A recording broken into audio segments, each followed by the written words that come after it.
देखिए हर खबर यहीं पर। सब्सक्राइब कीजिए TV9 भारतवर्ष।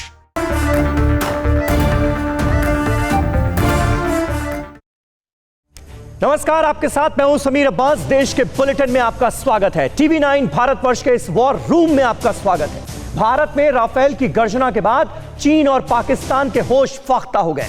डरा ड्रैगन अब अपने सैनिकों के साथ पहाड़ पर चढ़ गया है और वहां से नकली लड़ाई के वीडियो बनाकर दुनिया में फैला रहा है। चीन को यह दावा करना पड़ रहा है कि अब उसके पास रात में भी लड़ाई करने की ताकत आ गई।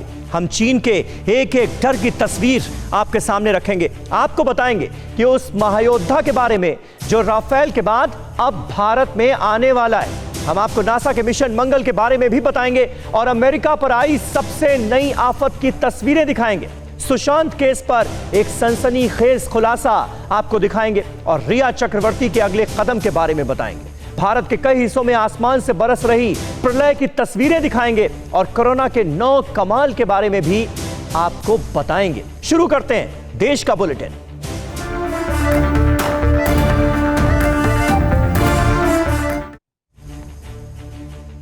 जैसे ही राफेल की भारत में एंट्री हुई वैसे ही चीन की बौखलाहट सामने आ गई। डरा ड्रैगन अब पहाड़ पर चढ़ गया है और नकली लड़ाई के वीडियो जारी कर रहा है।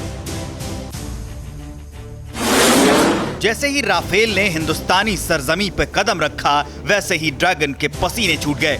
चीन बौखला गया है, जिसके बाद चीन अपनी दादागिरी को दिखाने के प्लान में जुट गया है। हिंदुस्तान में राफेल इन, जिनपिंग का प्रोपेगेंडा आउट, युद्धाभ्यास का वीडियो जारी। राफेल की एंट्री से चीन इतना डर गया है कि वो अपनी सैन्य ताकत वाला वीडियो रिलीज करने पर मजबूर हो गया है।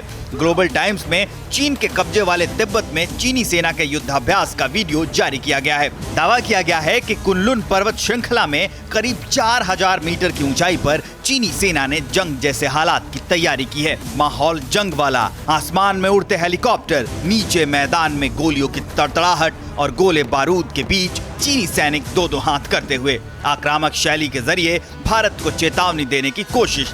चीन की ये हिमाकत दरअसल उसकी बौखलाहट को दर्शा रही है। उसे लग रहा है कि वो वीडियो के जरिए अपनी ताकत दिखा रहा है, लेकिन सच तो ये है कि वो अपनी कमजोरी जता रहा है। दरअसल हिंदुस्तान के दम के आगे चीनी सेना इतनी खौफजदा हो गई है कि वीडियो के जरिए भारत को बार बार गीदड़ भभकी दे रही है।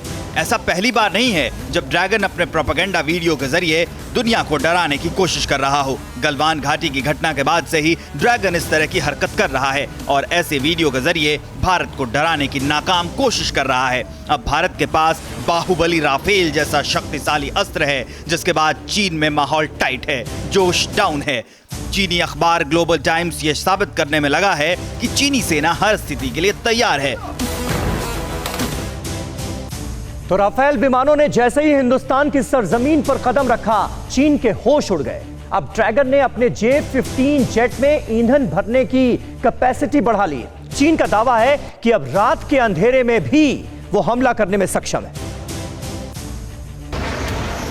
राफेल आ गया, चीन घबरा गया।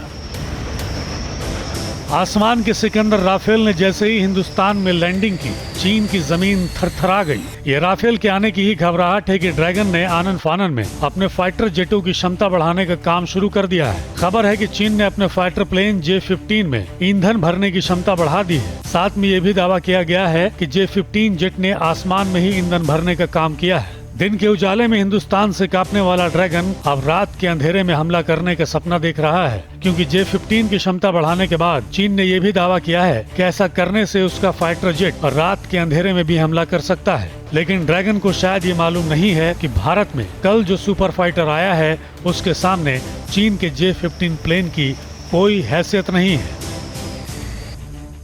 चीन ने फाइटर प्लेन J-15 के ईंधन की क्षमता बढ़ाई। अब अंधेरे में हमला करने की फिराक में है ड्रैगन। 24 घंटे हमले के लिए तैयार रहेगा जेट। राफेल के सामने नहीं टिक पाएगा J-15 जेट। चीन ने अपने 2 युद्धपोत पर तैनात फाइटर जेट की क्षमता बढ़ा दी है। चीन ने लड़ाकू विमान J-15 फाइटर जेट को अपग्रेड किया है, जो रात में रिफ्यूलिंग करने में सक्षम है। इसे night time body refuelling capability भी कहा जाता है, क्योंकि J-15 फाइटर जेट दूसरे J-15 फाइटर जेट को आसमान में ही ईंधन देने में सक्षम है। इस क्षमता को विकसित करने के बाद अब चीन 24 घंटे किसी भी समय हमला करने के लिए तैयार हो चुका है। विश्व की बड़ी ताकतों से घिरा ड्रैगन पहले से ही दबाव में है। उसके बाद भारत में राफेल की आमद से ड्रैगन बौखला चुका है और घबरा भी चुका है। और अमेरिका की अंतरिक्ष एजेंसी नासा पहली बार मंगल पर हेलीकॉप्टर भेजने की तैयारी कर रही है। यह हेलीकॉप्टर मार्स पर जिंदगी की तलाश करेगा। अब हेलीकॉप्टर से होगी मंगल की यात्रा। नासा ने कर ली है पूरी तैयारी। परसेवरेंस रोवर के साथ अंतरिक्ष में उड़ान भरेगा हेलीकॉप्टर। मार्स की सतह से पुराने जीवन की जानकारी लाएगा हेलीकॉप्टर। मंगल ग्रह पर 8 सफल लैंडिंग के बाद अमेरिका की अंतरिक्ष एजेंसी नासा अब परसेवरेंस रोवर के लॉन्चिंग की तैयारी कर रहा है। खास बात यह है कि इस रोवर के साथ पहली बार हेलीकॉप्टर को भी रवाना किया जाएगा।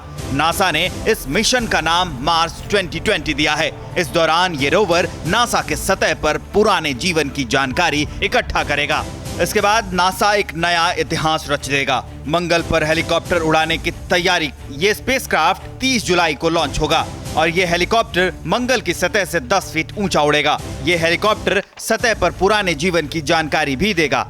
इसके साथ ही रोवर मंगल की सतह से पत्थर और मिट्टी के नमूने धरती पर लेकर लौटेगा। परसेवरेंस के साथ मंगल पर जो हेलीकॉप्टर रवाना किया जाएगा उसके साथ इंजेन्यूटी नाम का एक छोटा हेलीकॉप्टर भी होगा जो मंगल की सतह पर अकेले उड़ान भरने की कोशिश करेगा। मंगल के बेहद मुश्किल भरे वातावरण में उड़ान भरने के दौरान यह हेलीकॉप्टर सतह से 10 फीट ऊंचा उठेगा और एक बार में 6 फीट आगे तक जाएगा। इस नए मिशन से जुड़े वैज्ञानिक इतने उत्साहित हैं कि इस मिशन को राइट ब्रदर्स के पहले उड़ान जितना रोमांचकारी बता रहे हैं। मंगल पर इस हेलीकॉप्टर के पास उड़ान भरने के लिए 1 महीने का समय होगा। माना जा रहा है कि अगर नासा का यह मिशन कामयाब हो गया तो वो दिन दूर नहीं जब अंतरिक्ष यात्रियों और रोबोट्स को मंगल ग्रह पर ऐसे हेलीकॉप्टर्स के जरिए उड़ते देखा जा सकेगा। दुनिया भर के वैज्ञानिक वहां पानी का स्रोत खोज रहे हैं ताकि वक्त आने पर मंगल में जिंदगी की नई शुरुआत की जा सके। और देश के बुलेटिन में आगे बढ़े उससे पहले एक बड़ी खबर नॉर्थ ईस्ट से आ रही है। मणिपुर से यह खबर है। मणिपुर में असम राइफल्स के जवानों पर आईईडी ब्लास्ट से हमला हुआ है। मणिपुर के चंदेल जिले में म्यांमार बॉर्डर पर उग्रवादियों ने यह हमला किया। इस हमले में असम राइफल्स के 3 जवान शहीद हो गए। 3 जवानों की शहादत हुई जबकि 6 जवान घायल हुए। जवानों पर हमला उस वक्त हुआ जब वो पेट्रोलिंग से लौट रहे थे। हमारे सहयोगी सुमित चौधरी और हमारे साथ मौजूद हैं। सुमित, और क्या अपडेट मिल पाया इस हमले के बारे में? देखिए, जानकारी इस बात की है समीर की करीबन कल जो है शाम को 6:30 बजे के लगभग ये पेट्रोलिंग पार्टी जो लौट रही थी इसको एम्बुश करके टारगेट किया गया और उसके बाद इन पर फायर किया गया। और इसी पूरी चीजों के अंदर करीब करीब हमारे 3 सोल्जर्स मार्टिर हुए हैं और 6 जवान बहुत सीरियसली इंजर्ड है।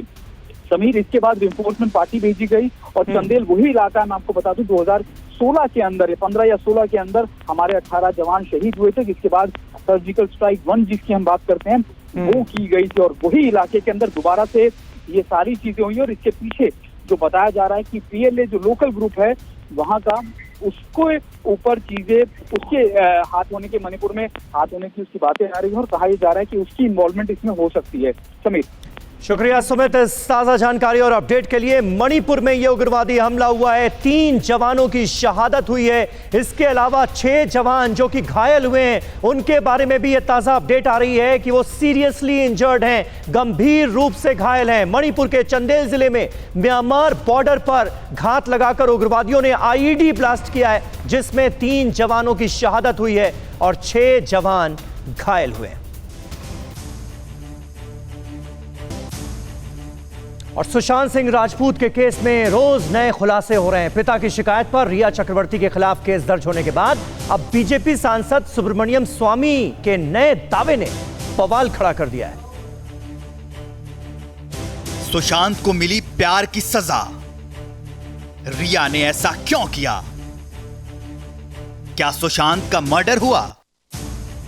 ये सवाल खड़े किए हैं बीजेपी सांसद सुब्रमण्यम स्वामी ने। सुशांत केस में बीजेपी के सांसद सुब्रमण्यम स्वामी ने बड़ा दावा किया है। उन्होंने एक ट्वीट के जरिए सुशांत के मर्डर की थ्योरी दी है। रिया पर आरोप लगाते हुए सुशांत के पिता के सिंह ने कहा कि जिन जिन डॉक्टरों ने रिया के कहने पर सुशांत का इलाज किया है वो डॉक्टर भी रिया के साथ इस षड्यंत्र में शामिल थे। करीब 1.5 महीने बाद मामले को सीबीआई को सौंपने की मांग की जा रही है, लेकिन मुंबई के गृह मंत्री ने इससे इनकार कर दिया है। वैसे आज की हमारी दूसरी बैठक थी, लेकिन मैं गृह मंत्री मैं बताना चाहता हूँ कि सुशांत सिंह राजपूत का जो केस है उसको मुंबई पुलिस तहकीकात उसकी कर रही है और कोई भी हालत में सीबीआई को ये केस देने का कोई प्रश्न नहीं उठता।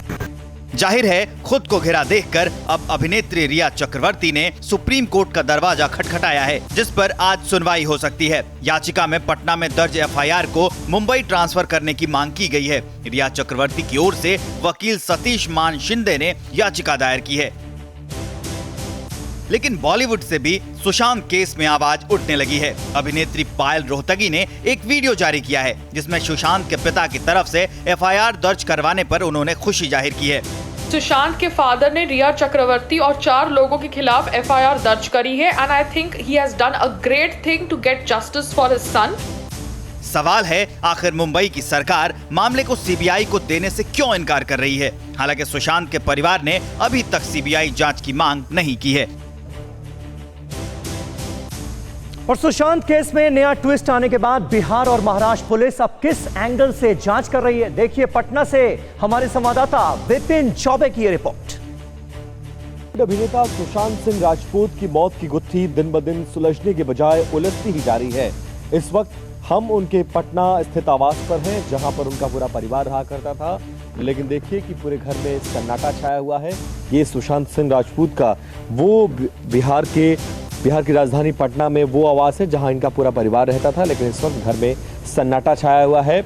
इनके पिता के द्वारा हाल ही में पटना के एक थाने में मुकदमा दर्ज कराया गया था, जिसमें रिया चक्रवर्ती को आरोपी बनाया गया है इसकी मौत के लिए, और तमाम तरह के गंभीर आरोप लगाए हैं। उन्हीं आरोपों को आधार बनाते हुए उसी एफआईआर के आधार पर फिलहाल बिहार पुलिस मुंबई जांच करने के लिए पहुंची है।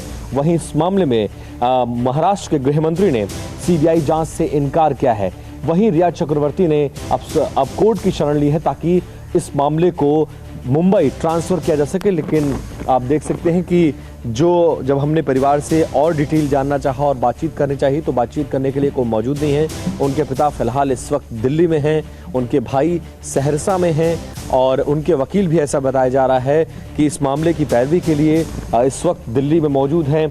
लेकिन सवाल यही है कि अब जब सुशांत के परिवार के द्वारा लगभग मौत के 40 दिन बाद मुकदमा दर्ज कराया गया है, तो क्या जो आरोप लगाए गए हैं उन आरोपों में कितनी सच्चाई है, और साथ ही ये भी कि आखिर महाराष्ट्र सरकार सीबीआई जांच से इनकार क्यों कर रही है। तीसरा सवाल ये भी बन रहा है कि महाराष्ट्र पुलिस अब तक बिहार पुलिस को जांच में सहयोग नहीं कर रही है। ऐसे में क्या सुशांत के मौत की गुत्थी सुलझ पाएगी, ये सबसे बड़ा सवाल है। और उत्तराखंड में आसमान से गिरने वाली आफत जमीन पर तबाही मचा रही है। रास्ते बंद हैं और यहां जिंदगी मानो थम सी गई। इन तस्वीरों को देखकर आप अंदाजा लगा सकते हैं कि इस वक्त देश के पहाड़ी इलाकों में हालात किस कदर खराब हैं। उत्तराखंड के केदारनाथ घाटी में आसमान से साक्षात प्रलय बरस रही है, जिसकी वजह से पहाड़ी इलाकों में बहने वाले ज्यादातर बरसाती नाले उफान पर हैं। ऐसे ही एक पहाड़ी बरसाती नाले में एक बाइक सवार फंस गया। काफी कोशिशों के बाद इस घनघोर पानी से बाइक सवार को काफी मुश्किलों के बाद निकाला गया। इसके साथ ही केदारनाथ हाईवे पर डेंजर जोन सक्रिय होने से पहाड़ी से पत्थरों के गिरने का सिलसिला जारी है। दूसरी ओर केदारनाथ हाईवे पर बड़ासू के ऊपरी हिस्से की सुरक्षा दीवार अचानक ढह गई। आप देख सकते हैं कि किस तरह ये दीवार अचानक गिरी। गनीमत ये रही कि सुरक्षा दीवार ढहते समय कोई भी हाईवे पर आवाजाही नहीं कर रहा था। सुरक्षा दीवार गिरने से कुछ कैंपों को नुकसान हुआ है और इस इलाके में मौजूद होटल को भी खतरा पैदा हो गया है। अब आपको पिथौरागढ़ के मुनस्यारी की तस्वीरें दिखाते हैं। इस इलाके के कई गाँव में इस वक्त भारी लैंडस्लाइड हो रहा है। लोगों की जान खतरे में है। पिथौरागढ़ से अलग अलग इलाकों में मूसलाधार बारिश के चलते पहाड़ों पर भारी भूस्खलन हो रहा है, जिसको लेकर लगातार रेस्क्यू करने वाली टीमों की मुश्किलें बढ़ती जा रही हैं। बताया जा रहा है कि पिछले कुछ दिनों में हुई घटनाओं में 15 से ज्यादा लोग अभी तक गायब हैं और 6 से ज्यादा लोगों की मौत हो चुकी है। मलबे को हटाने का काम एसडीआरएफ और सेना की ओर से किया जा रहा है, लेकिन लगातार हो रही लैंडस्लाइड के चलते रेस्क्यू और राहत बचाव के काम में खासी दिक्कतों का सामना करना पड़ रहा है और कई इलाकों में राहत बचाव के काम रुके हुए हैं। जाहिर है बारिश के इन दिनों में पहाड़ के लोगों को प्रलय जैसी परिस्थितियों का सामना करना पड़ रहा है और इससे बचने का फिलहाल कोई रास्ता नजर नहीं आ रहा है। और बिहार में नेपाल से आई तबाही लाखों लोगों को बेघर कर चुकी है। हजारों गांव पानी में डूब चुके हैं। लोग जिंदगी बचाने की जद्दोजहद में लगे हैं।